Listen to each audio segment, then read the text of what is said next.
미국과 중국의 갈등, 미국이 마침내 중국의 잇따른 파렴치한 행보에 대해서 인내심이 폭발하는 것으로 보입니다. 추천, 구독 한 번씩만 부탁드리면서 오늘의 방송 들어가 보겠습니다. 트럼프 대통령과 마이크 폼페이오 국무장관을 필두로 중국에 대해서 강도 높은 워딩을 쏟아내고 있는데요. 이번 방송에서는 미국이 최근 중국에 대해 쏟아내고 있는 각종 초강도 규제 조치들, 언론에서 잘 다뤄지지 않는 세 가지 내용에 대해서 말씀드리도록 하겠습니다. 우선 사건의 발단은 최근에도 지속되고 있는 중국의 기술 유출 의혹입니다. 미국은 지속적으로 중국 공산당과 연루된 것으로 추정되는 중국 유학생이나 연구 인력들이 미국 내에서 군사, 안보, 의료, 산업, 각종 분야를 가리지 않고 기술을 탈취해 간다고 주장을 하고 있는데요. 미국이 결국 참다가 폭발한 것은 이번에 세계를 강타했던 중국발 바이러스 감염증에 대한 백신 개발 연구가 세계적으로 한창 진행 중에 있는데, 이러한 백신 개발과 관련된 연구 결과를 중국이 몰래 빼가고 있던 것이 아니냐, 이렇게 미국이 의심한 데에서 출발했습니다. 이에 대해서 미국은 강력한 분노를 표출하면서 중국에 대해서 극단적인 조치를 내린 것인데요. 표면적인 이유로는 국가 안보와 국민 보호를 위해서 휴스턴 주재 중국 총영사관 폐쇄 결정을 내렸습니다. 영사관 폐쇄는 시사하는 바가 아주 크죠. 미국과 중국이 수교하기 시작한 1979년 이래 발생한 초유의 사태라고 볼 수가 있고, 국교 단절 직전 단계의 강력한 외교 조치로 평가를 할 수가 있습니다. 물론 그동안 중국의 행태에 대해서 미국이 이렇게 분개하는 것은 어찌 보면 당연하다고 볼 수가 있고, 이러한 기술 유출, 부적절한 탈취, 훔치기 등을 통해서 중국의 기술, 산업이 성장해 왔었고, 미국을 위협할 정도로 발전한 것은 중국 국민들 빼고 세계의 많은 사람들이 알고 있고 동의하는 부분이라 볼 수 있습니다. 이 시점에서 미국이 강도 높은 대중 압박 카드를 꺼낸 것은 트럼프 대통령의 재선이 얼마 안 남은 상황에서 선거 전략에 일환일 수도 있겠고, 이 바이러스 사태로 전 세계적으로 반중 감정이 거세지고 있는 상황 속에서 이러한 시류를 틈탄 미국의 전 세계 여론 조성의 목적으로도 해석이 되고 있습니다. 그러나 역사적으로 미국은 이 본인들의 지위, 패권에 도전하는 국가들에게는 철저히 짓누르는 행보를 보여왔었기 때문에 결국 중국을 옥죄할 수밖에 없는 입장이라고 볼 수가 있습니다. 그것이 조 바이든 후보자가 당선되던 트럼프 대통령이 재선에 성공하던 말이죠. 이 영사관 폐쇄, 이러한 미국의 초강력 조치에 대해서 중국도 마찬가지로 불편한 감정을 드러내면서 쓰촨성, 청두 주재, 미국 촉영사관 폐쇄를 요구하면서 맞불을 놓았습니다. 미국과 중국의 이 강대강 대치가 출구를 찾지 못한 채 마치 반도체 업계에서 치킨 게임을 보는 것처럼 극한의 충돌 양상으로 치닫고 있는 형국인데요. 최근 미국의 고위 관료들은 공식 인터뷰나 대외 발표에서 중국이라는 표현을 잘 사용하지 않아요. 중국 공산당이라고 칭하고 있습니다. 폼페이오 국무장관뿐만 아니라 케일리 매커네니 백악관 대변인 역시 중국을 중국 공산당으로 명명하기 시작했습니다. 또한 주목해볼 점은 이 폼페이오 장관과 크리스토퍼 레이 FBI 국장을 포함한 미국 고위 관료들이 시진핑 국가 주석에 대한 호칭을 바꾸고 있다는 것인데요. 그동안 미국은 시 주석에 대해서 이 프레지던트로 불렀지만 최근에는 제너럴 시크리터리, 총서기로 부르는 빈도수가 급증했다고 합니다. 자, 어떠한 의도가 함축되어 있을까요? 폼페이오 장관이 이러한 시진핑 주석의 호칭 변화를 주도하기 시작했는데, 그는 사실 중국에 대해서 반감을 대놓고 표출하는 인물은 아니었습니다. 2018년 아르헨티나에서 개최되었던 G20 정상회담 당시에도 시진핑 주석이 함께한 실무 만찬에 참석해서 영광이라는 표현을 사용했고, 이 장관 취임 후에 중국 방문 당시 시 주석과 생산적 미팅을 하게 되어 감사하다, 이렇게 언급을 했어요. 그러나 올해 들어서 폼페이오 장관은 시 주석을 총서기로 지칭하기 시작했습니다. 자, 우리가 알고 있는 프레지던트, 어떠한 의미입니까? 우리가 영어 사전을 찾으면 나오는 프레지던트의 의미는 대통령이죠. 현재 이 프레지던트라는 단어는 민주주의 국가에서 투표에 의해 지도자가 선정되었을 때 사용하는 호칭이기 때문에 중국 공산당 내부 권력 투쟁의 승자에게 사용해서는 안 된다는 논리를 이 폼페이오 장관이 펴고 있습니다. 일리가 있는 부분이라고도 볼 수가 있죠. 심지어 이번 캘리포니아 주에서 있었던 연설 도중 시진핑 총서기는 이미 배척된 파산한 전체주의 이념의 진정한 선봉자라는 강도 높은 비판을 하기까지 했습니다. 자, 이러한 폼페이오 장관의 행보에 담긴 숨은 뜻을 생각해 본다면 중국의 사상, 이념 자체를 비난하고 있는 것이죠. 중국은 공산주의 국가가 확실해요. 중국 정부가 국민들을 향해서 1부터 10까지 모두 통치하고 관할하겠다는 권위주의 체제예요. 분명 중국 국민들 사이에서도 이를 바라보는 다양한 시각이 있을 것이고 10억이 넘는 인구가 있는 국가인 만큼 이 국민들 개개의 정치적 사상이나 신념은 다를 수밖에 없어요. 이번 바이러스 사태가 처음 창궐했을 때에도 중국 정부 차원에서는 이를 함구하기 위해서 갖은 노력을 다했지만 이 사태의 진실, 심각성을 알리기 위해서 노력한 많은 중국인들도 있었습니다. 단지 이들의 목소리가 언론을 통해서 우리에게 전달되지 않을 뿐인 것이죠. 결국 현재 중국의 통치 체계의 부당함을 알리고 있다는 것입니다. 미국 주도로요. 중국의 공산당과 중국 국민들 사이에 틈을 벌리려는 의도도 깔린 것이에요. 조금 더 자극적으로 말하자면 일종의 갈라치기를 하겠다는 것입니다. 폼페이오 장관은 또한 중국 국민들은 중국 공산당으로부터 자유를 지켜야 한다고 강조했고 중국 정부 시진핑 주석의 도전에서 목소리를 내는 중국인들을 돕겠다는 뜻을 밝혔습니다. 중국인들을 향해서 미국 그리고 미국의 동맹 국가들과 힘을 합쳐 중국 공산당의 변화를 이끌어낼 것을 촉구한다는 메시지를 내보낸 것이죠. 자, 투트랙 전략이라고 볼 수가 있습니다. 대외적으로는 중국을 고립시키면서 이 반중국 경제연합 EPN을 추진 중에 있고 현재 G7 체제를 확대시키겠다는 의지를 표명했었죠. 세계의 공장 역할을 할 인도 그리고 미국의 우방국가인 호주 역시 미국의 동맹국가이면서 제조업 강국 대한민국 이렇게 3개의 국가를 초청해서 G10, G11 체제를 만들었으면 하는 것이 미국의 스탠스예요. 사실상 민주주의를 수호하는 국가들이 연대해서 중국을 고립시키겠다는 취지의 것들이죠. 그리고 중국, 대내적으로는 중국의 국민들과 정부 사이의 갈등을 유발하고 부당한 중국 정부의 조치들에 대해서 국민들이 깨닫고 국민과 정부 사이의 균열을 발생시키게 하면서 외우 내환, 외부에서도 내부에서도 중국 정부가 수세에 몰릴 수밖에 없는 상황을 몰고 가고 있는 것입니다. 그리고 미국은 최근 국제 분쟁 해역 중의 하나인 남중국해를 놓고 중국과 첨예한 갈등을 벌이고 있죠. 이 미국이 중국 해안에 대한 정찰 비행을 기록적인 수준으로 늘리고 있다는 보도가 홍콩에서 나왔습니다. 홍콩의 사우나 차이나 모닝 포스트가 해당 내용을 26일자로 보도했고요. 중국 싱크탱크인 남중국해 전략태세 감지계획 SCSPI에 따르면 지난 한 주간 미 공군 28C 정찰기가 4차례나 중국 광둥성 남동부 해안에 접근하는 등의 미국의 공중 정찰이 최근 들어서 눈에 띄게 늘어났다고 합니다.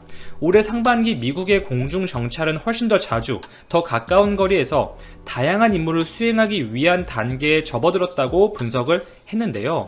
이 양국의 갈등이 격화되면서 미국과 중국이 각각 대규모 군사훈련을 벌인 이번 달 들어서는 미 군용기가 인근 미군 기지에서 남중국해로 비행한 횟수가 무려 50차례에 달한다고 합니다.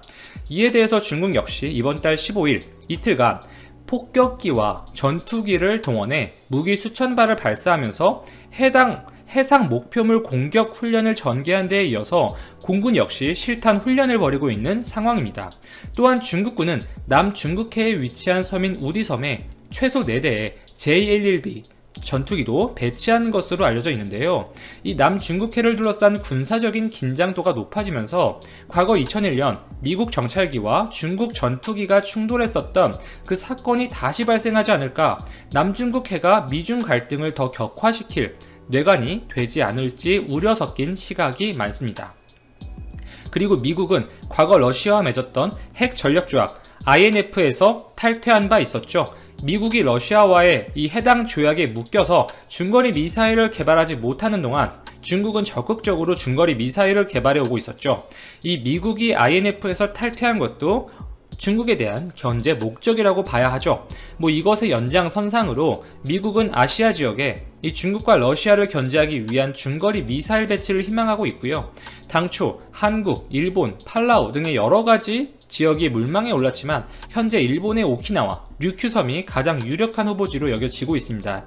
이렇게 미국은 전방위로 중국을 압박하고 있고, 최근 폼페이오 국무장관을 필두로 미국은 중국 국민들과 중국 정부 사이의 틈을 벌리기 위해 최근 한 고비를 넘겼지만 북부 황허 유역에서는 올해 들어 세 번째 홍수가 발생해 도로, 교량 등의 피해가 이어졌다.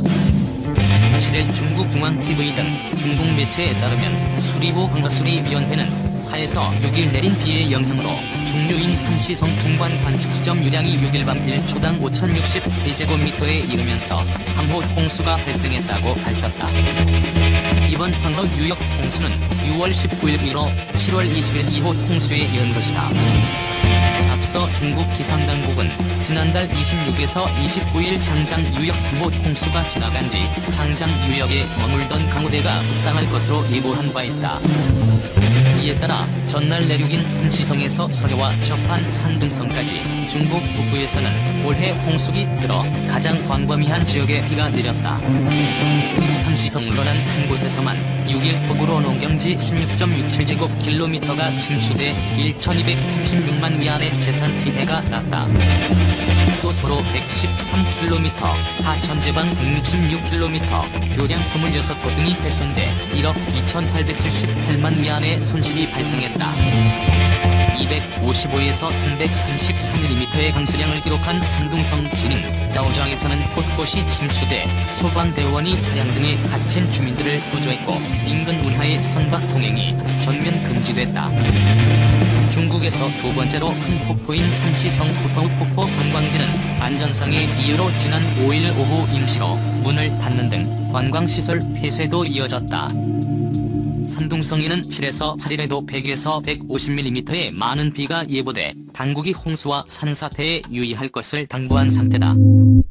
이밖에 남부 윈난성 부월에서는 산사태가 가옥을 덮쳐 주민 1명이 숨지기도 했다. 반면 창장 유역 홍수 통제의 핵심 역할을 하는 산샤댐 수위는 이날 오후 8시 기준 198.96m로 소폭 하락했다. 1초당 유입 수량은 26,000세제곱미터이고 방류량은 31,500세제곱미터로 댐을 빠져나가는 물의 양이 5,500세제곱미터 더 많다. 하지만 창장 상류인 스촨 군지에 전날 많은 비가 왔고 7에서 8일에도 이 지역에 100에서 150mm의 비 예보가 있는 만큼 아직 안심할 수 없는 상황이다. 8에서 9일에는 창장 중류 유역인 후베이성과 안웨이성에도 100에서 150mm의 비가 올 것으로 예상된다. 병보다 무섭다. 인류 옥죄는 기후재앙. 역대 최장의 장마로 물폭탄이 덮친 한반도와 정반대로 유럽은 요즘 열폭탄에 시달리고 있다. 형태는 다르지만 둘 다 온난화가 불러온 재앙이다. 지역에 따라, 시기에 따라 극단적으로 바뀌는 날씨는 예측도 어렵다. 말 그대로 기상이변이다. 문제는 이제 시작이란 것이다. 이런 전지구적 현상이 심화하면서 30년 후에는 1억 4천만 명이 기상난민으로 전락할 것이란 방탄 전망이 나온다. 물 부족의 흉작으로 고통받고 해수면 상승에 살던 곳을 떠나야 하는 사람들이 그만큼 늘어날 것이란 얘기다. 올여름 한국, 중국, 일본, 태국 등 아시아 국가는 폭우 피해의 몸살을 앓고 있다. 중국 남부지방에선 수재민이 5천만 명을 넘어섰다. 직접 재산 피해액만 1,444억 위안에 달할 전망이다. 일본도 지난달 규슈 지역 폭우로 하천 105개가 범람하고 70여 명이 사망했다. 이재민이 1,000명을 넘은 한국의 경우 중부는 홍수, 남부는 찜통더위라는 극과 극우의 날씨가 나타났다. 시베리아마저 30도 넘어 세계 한편은 이상고, 지구 한편에서는 무일난리가 났지만 또 한편에선 전례 없는 무더위가 이어진다. 미국 남서부에서 40도를 넘는 폭염이 이어지는 가운데 캘리포니아 남부에는 대형 산불까지 발생했다. 현장에 2,260명의 소방관이 투입됐지만 불길은 종처럼 잡히지 않았다. 유럽은 역대급 폭염으로 비상사태까지 발생했다. 지난달 30일 스페인 국립기상청은 북부 해양도시 산세바스티안이 관측 이래 최고치인 42도를 기록했다고 밝혔다.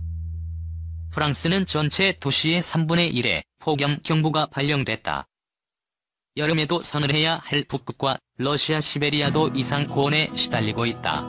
세계 기상기구에 따르면 북극은 38도, 시베리아는 30도 이상 기온을 기록했다. 시베리아는 8만 년에 한 번 찾아온 고온 현상과 산불이 겹치면서 화재 진압에 애를 먹었다. 이상 고온의 캐나다에서는 5천년 된 빙못 2개가 사라졌다고 5일 CNN이 보도했다. 국립빙설데이터센터 국장인 마크 세레즈는 주변 빙하도 10년 안에 없어질 것이라는 예측을 했다. 나사 국제오온과학연구소의 톰 뉴먼 소장은 작은 빙하라도 녹아서 물이 되면 해수면을 높인다고 말했다.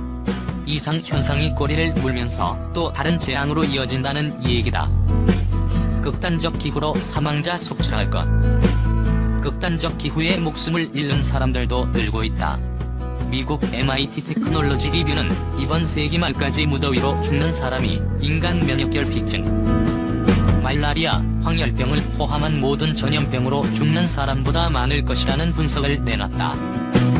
세계보건기구에 따르면 2000년에서 2016년 전 세계에서 폭염에 노출된 인구는 1억 2,500만 명에 달했다. 1998년에서 2017년 더위로 죽은 사람 수는 16만 6천 명이다. 미국 기후영향연구소는 각국이 현재처럼 온실가스 배출을 계속 배출한다면 2100년까지 폭염으로 인해 10만 명당 73명이 추가로 사망할 것이라고 봤다. 그나마 여유가 있는 나라들이 에어컨 설비와 도시 냉방센터를 늘린다는 전제 아래 나온 수치다. 최빈국들은 그대로 위험에 노출될 수밖에 없다. 미기후영향연구소는 방글라데시, 파키스탄처럼 덥고 빈곤한 일부 지역에서는 2100년 사망률이 10만 명당 200명에 달할 것으로 봤다. 온난화로 들끓는 벌레, 일살증제 불기, 미는 불개미 경제 비용 6조 이상. 지구온난화가 불러온 또 하나의 재앙은 곤충이다. 따뜻해진 날씨에 벌레가 월동할 수 있는 지역이 점차 북상하면서 세력을 확장하고 있다. 일본 아사히 신문에 따르면 일본 내 파리, 모기, 바퀴벌레 살충제 시장 규모는 전년 같은 기간에 비해 5월은 26.1%, 6월은 34.9% 커졌다.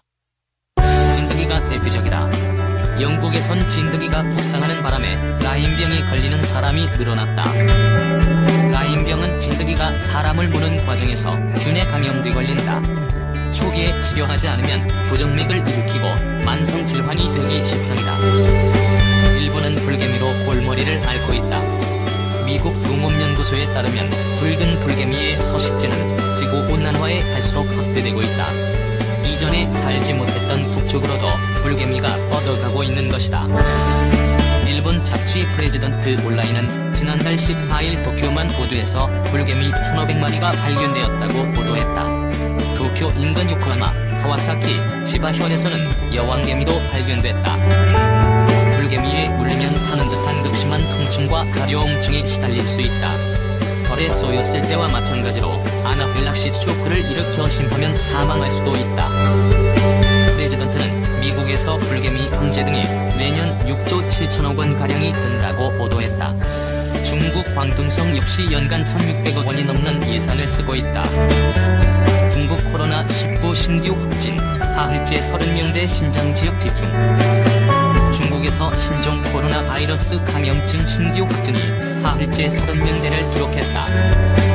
중국 국가위생건강위원회는 코로나19 신규 확진자가 7일 하루 동안 31명 발생했으며 사망자는 없었다고 8일 밝혔다. 신규 확진자 중 본토에서는 25명이 나왔는데 모두 신장 외월자치구에서 보고됐다. 전날 감염자가 나왔던 베이징에서는 7일에는 신규 확진자가 나오지 않았다. 1일 신규 확진자는 지난달 30일 100명을 넘었으나 지난 4일 27명까지 줄었고 5일과 6일 각각 37명으로 최근 20에서 40명대를 기록하고 있다.